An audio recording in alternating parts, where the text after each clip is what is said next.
पाठ चौथा। क्या बताती है हमें किताबें और कब्रें। बच्चों, कनेक्टेड में आपका स्वागत है।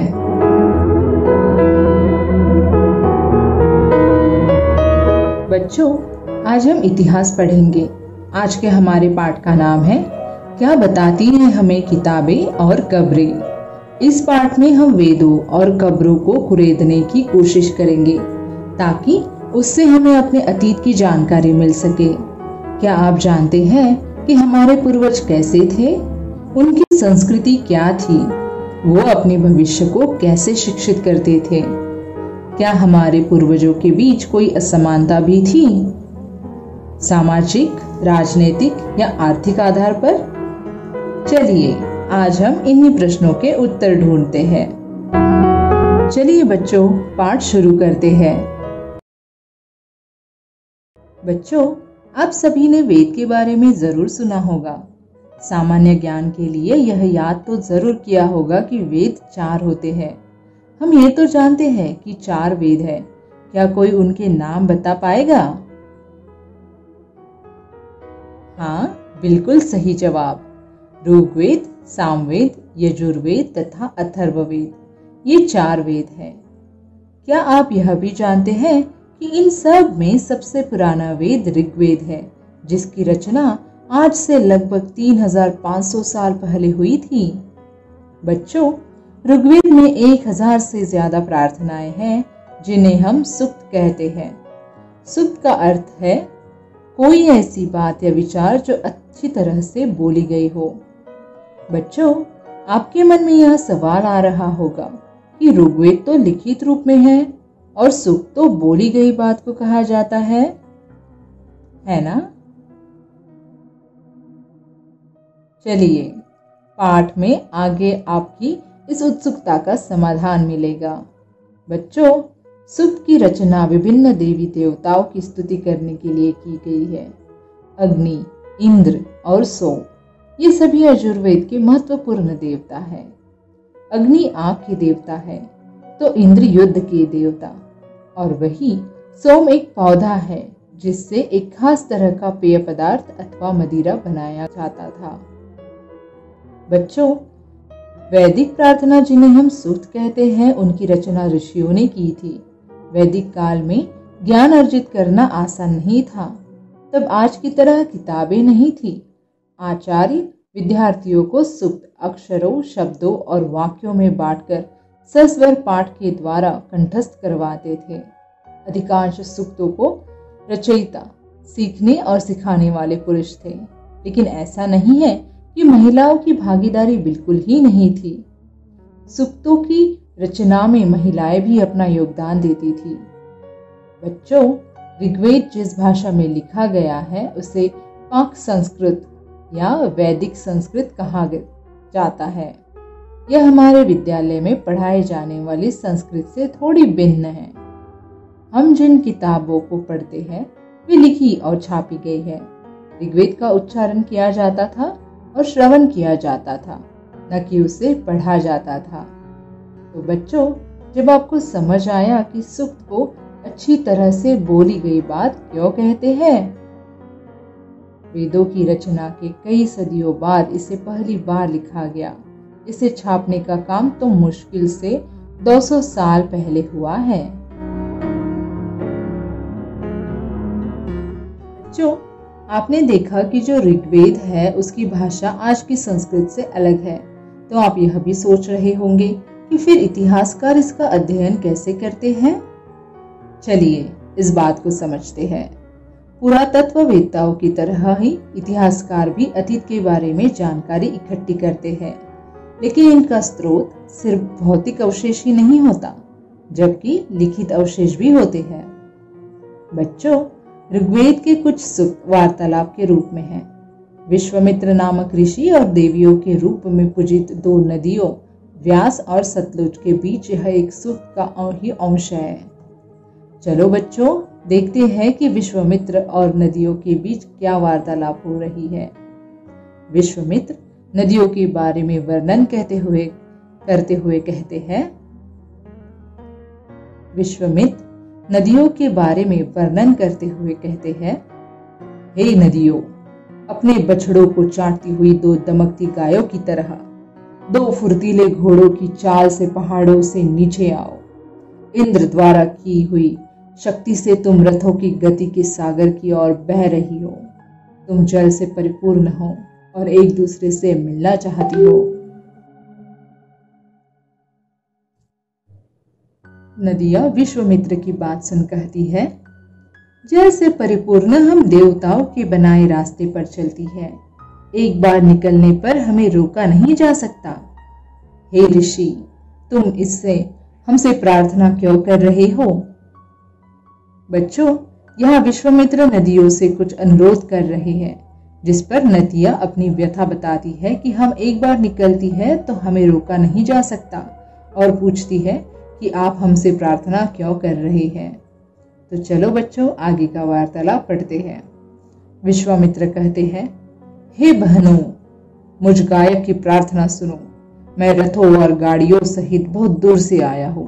कृपा करके अपने जल को हमारे रथों और गाड़ियों की धुरियों के ऊपर न उठाओ, ताकि हम आसानी से उस पार जा सके। इस पर नदिया अपनी सहमति देते हुए कहती है कि हम आपको सुरक्षित रूप से पार करने देंगे। बच्चों, इतिहासकार यह बताते हैं कि यह प्रार्थना उस क्षेत्र में रची गई होगी जहां ये नदियां बहती है। वे यह भी सुझाते हैं कि जिस समाज में ऋषि रहते थे, वहां घोड़ों और गायों को बहुत महत्व दिया जाता था। इसलिए नदी और ऋषि के वार्तालाप में घोड़ों और गायों की बात की गई है।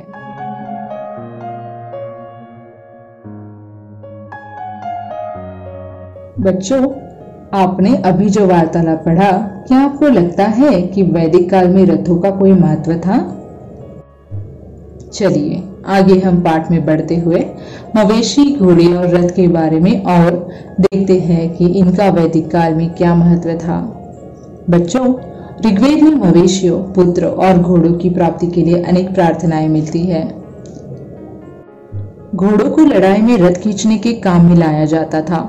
इसका तात्पर्य है कि दो समूह आपस में लड़ाइयां करते थे, कुछ अर्जित करने के लिए। बच्चों, अक्सर ये लड़ाइयां मवेशियों को जीतने के लिए अथवा अच्छे चरागाह हो जहां जौ जैसी फसलें उगाई जा सके, को जीतकर अपने अधीन करने के लिए होती थी। इतना ही नहीं, कुछ लड़ाइयां तो पानी के स्रोतों और लोगों की बंदी बनाने के लिए भी लड़ी जाती थी। बच्चों, युद्ध में जीते गए धन का कुछ भाग सरदार रख लेते थे तथा कुछ हिस्सा पुरोहित को दिया जाता था और बचे हुए धन को आम जनता में बांट दिया जाता था। बच्चों, सरदार, समूह और कुल परिवार की सिख समृद्धि के लिए यज्ञ कराए जाते थे, जिसमें भी घी, अनाज और जानवरों की आहुति दी जाती थी। इन यज्ञों के लिए भी धन की आवश्यकता होती थी। आहुति देवी देवताओं को दी जाती थी। बच्चों, इन युद्धों में अधिकांश पुरुष भाग लेते थे। कोई स्थायी सेना नहीं होती थी जो अनवरत युद्ध की तैयारी में लगी रहे, बल्कि लोग सभाओं में मिलते जुलते थे और युद्ध और शांति के विषय पे विचार विमर्श करते थे। ऐसे सभाओं में लोग कुशल और बहादुर योग्यता को अपने सरदार भी चुनते थे।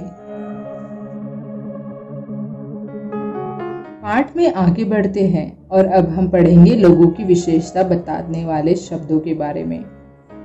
इसमें पहले मेरा एक सवाल है कि आप बताएं कि किसी व्यक्ति को जब राजा शब्द से संबोधित किया जाता है तो इसका तात्पर्य क्या होता है?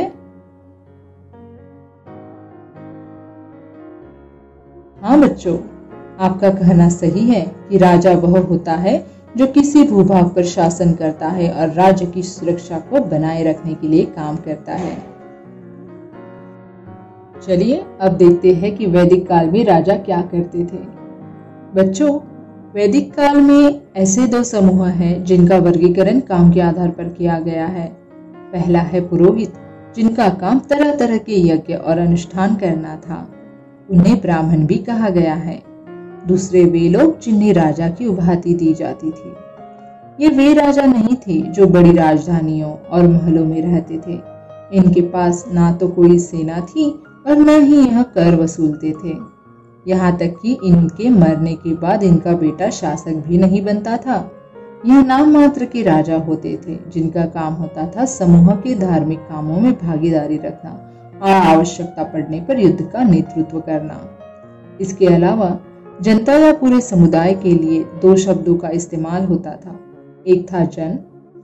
बच्चों, इस शब्द से आप सब पहले परिचित होंगे क्योंकि यह आज भी हमारी हिंदी भाषा में प्रयोग किया जाता है। दूसरा शब्द है विश्व। बच्चों, इस शब्द से वैश्य शब्द की उत्पत्ति हुई थी जिसको भारतीय वर्ण व्यवस्था में उस वर्ण को संबोधित करने के लिए किया जाता है जिनका संबंध वाणिज्यिक कार्यों से होता है।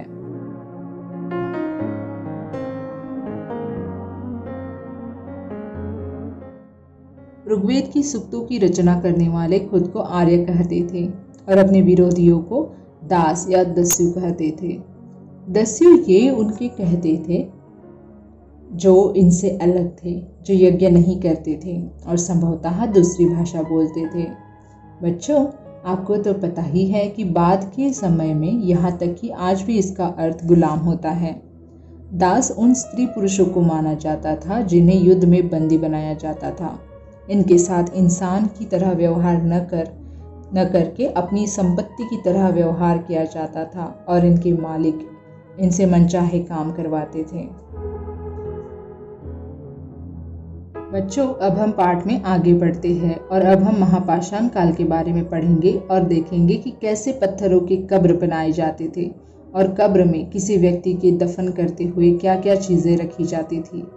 साथ ही हम देखेंगे कि इन कब्रों की सहायता से हम क्या क्या जान पाते हैं महापाषाण के बारे में।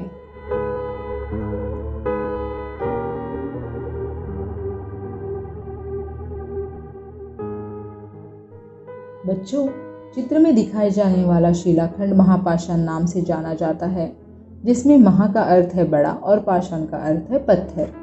चित्र में दिखाया गया पत्थर दफन करने की जगह पर लोगों द्वारा बेहद ही करीने से लगाए गए थे। बच्चों, इस तरह के कब्रें बनाने की प्रथा लगभग 3000 साल पहले शुरू हुई। यह प्रथा भारत के अधिकांश हिस्सों में प्रचलित थी। बच्चों, महापाषाण पुरातात्विक अवशेष है जो कभी कभी जमीन के ऊपर ही मिल जाते हैं तो कभी खुदाई के दौरान मिलते हैं। पुरातत्वविदों को ये पत्थर कभी गोलाकार सजाए हुए तो कई बार अकेले खड़े मिलते हैं। यह ही एकमात्र प्रमाण है जो जमीन के नीचे कब्रों को दर्शाते हैं। बच्चों, चित्र में दिखाए गए हैं, आपको कुछ समानताएं नजर आ रही हैं। सामान्यतः मृतकों को खास किस्म के मिट्टी के बर्तनों के साथ दफनाया जाता था। इन बर्तनों को काले लाल मिट्टी के बर्तन का नाम दिया जाता था। हमें इन कब्रों में लोहे के औजार और हथियार, घोड़ों के कंकाल और सामान तथा पत्थर और सोने के गहने भी मिलते हैं। जो अब हम पढ़ेंगे लोगों के बीच की सामाजिक असमानताओं के बारे में। आप सब जानते हैं कि ऐतिहासिक जगहों से मिलने वाली चीजें हमें उस समाज के बारे में बहुत कुछ बताती है जिस समाज का वह हिस्सा रह चुकी है। इसी तरह पुरातत्वविद मानते हैं कि कंकाल के साथ पाई गई चीजें मरे हुए व्यक्ति की ही रही होगी। कभी कभी एक कब्र की तुलना में दूसरे कब्र में ज्यादा चीजें मिलती है। ऐसे ही एक व्यक्ति के कब्र में 33 सोने के मनके और शंख पाए गए हैं। दूसरे कंकालों के पास सिर्फ कुछ मिट्टी के बर्तन ही पाए गए। बच्चों, यह दफनाए गए लोगों की सामाजिक स्थिति में भिन्नता को दर्शाता है। इसका तात्पर्य यह है कि कुछ लोग अमीर थे तो कुछ गरीब, जैसा कि आज भी है। साथ ही साथ हम यह भी अनुमान लगा सकते हैं कि कुछ सरदार थे तो कुछ अनुयायी। तो हम यहाँ यह भी समझेंगे कि संभवतः कुछ कब्र एक ही परिवार विशेष की थी, जहाँ एक से अधिक कंकाल मिली है। यह इस बात को दर्शा रहा है कि शायद एक ही परिवार के लोगों को एक ही स्थान पर अलग अलग समय पर दफनाया गया था। हम यहाँ मान सकते हैं कि बाद में मरने वालों को पोर्ट होल के रास्ते कब्रों में लेकर दफनाया जाता था, क्योंकि ऐसे स्थानों पर गोलाकार लगाए गए पत्थर या चट्टान चिन्हों का काम करते थे। जहां लोग आवश्यकतानुसार शवों को दफनाने आ सकते थे।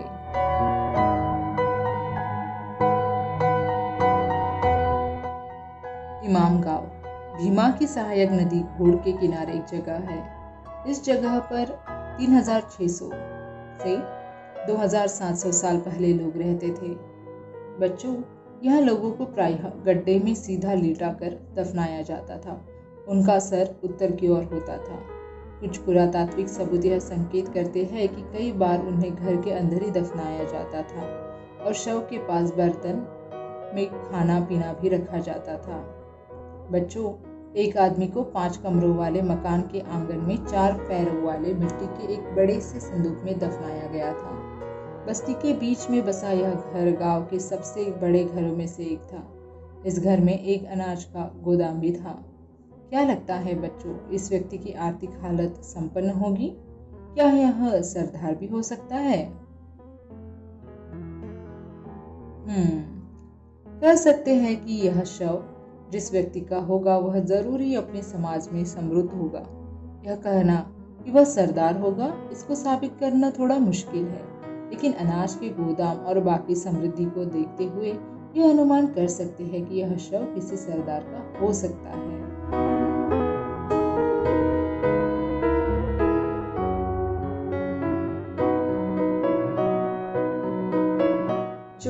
अब हम इस पाठ के अंतिम पड़ाव पर है। अब हम इमाम गांव का उदाहरण लेते हुए यह समझने की कोशिश करते हैं कि इस गांव के लोगों का अथवा इस समय काल के लोगों के काम धंधे क्या थे। पुरातत्वविदों को यहाँ गेहूं, जौ, चावल, दाल, बाजरा, मटर और तिल के बीज मिलते हैं। यहाँ कई जानवरों की हड्डियां भी मिली है। कई हड्डियों पर काटने के निशान से यह अनुमान लगाया जा सकता है कि लोग इन्हें खाते होंगे। यहाँ गाय, बैल, भैंस, बकरी, भेड़, कुत्ता, घोड़ा, गधा, सुअर, सांभर, चितकबरा, हिरन, कृष्णमृग, खरहा, नेवला, चिड़िया, घड़ियाल, कछुआ, केकड़ा और मछली की हड्डियां भी पाई गई हैं। इसके साथ ही बच्चों, यहाँ ऐसे साक्ष्य मिले हैं कि बेर, आंवला, जामुन, खजूर जैसे फल उस समय के लोगों द्वारा एकत्र किया जाता था।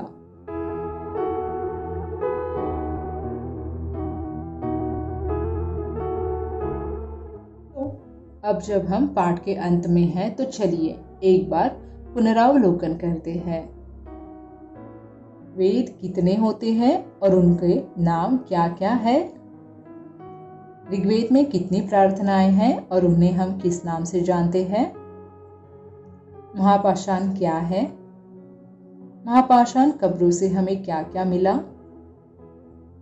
इमाम गांव के लोगों द्वारा खाई जाने वाली चीजों के बारे में लिखिए।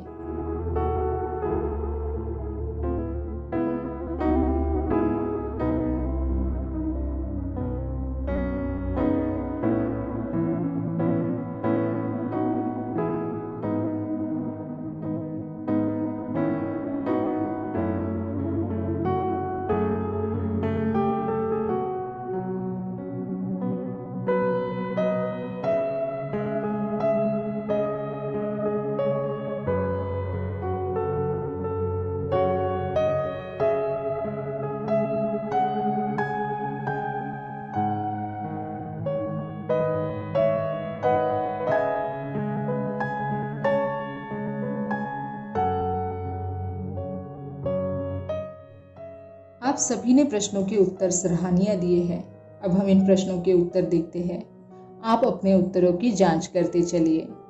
पहले प्रश्न का उत्तर है, वेद 4 है, ऋग्वेद, यजुर्वेद, सामवेद और अथर्ववेद। दूसरे प्रश्न का उत्तर है, ऋग्वेद में लगभग 1000 प्रार्थनाएं हैं जिन्हें सुक्त कहा जाता है। सुक्त का अर्थ होता है अच्छी तरह से कही गई बात। तीसरे प्रश्न का उत्तर है, महापाषाण में महा का अर्थ है बड़ा और पाषाण का अर्थ है पत्थर। इस प्रकार महापाषाण का अर्थ होता है बड़ा पत्थर। वैदिक काल में इन पत्थरों से कब्र बनाई जाती थी। चौथे प्रश्न का उत्तर है, महापाषाण कब्रों में हमें मिट्टी के बर्तन, अनाज, लोहे के हथियार और सोने के आभूषणों जैसी चीजें मिली हैं। पांचवें प्रश्न का उत्तर है, इमामगांव के निवासी अग्रलिखित चीजें खाते थे। भेड़, बकरी, जौ, चावल, गेहूं इत्यादि।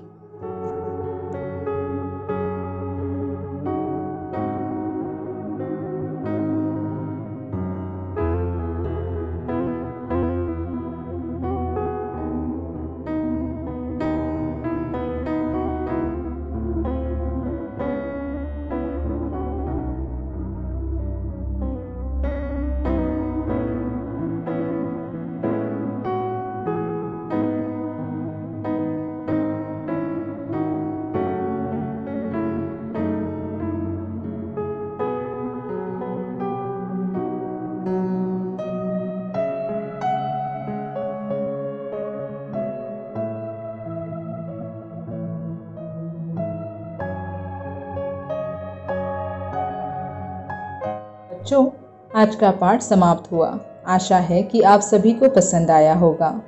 धन्यवाद।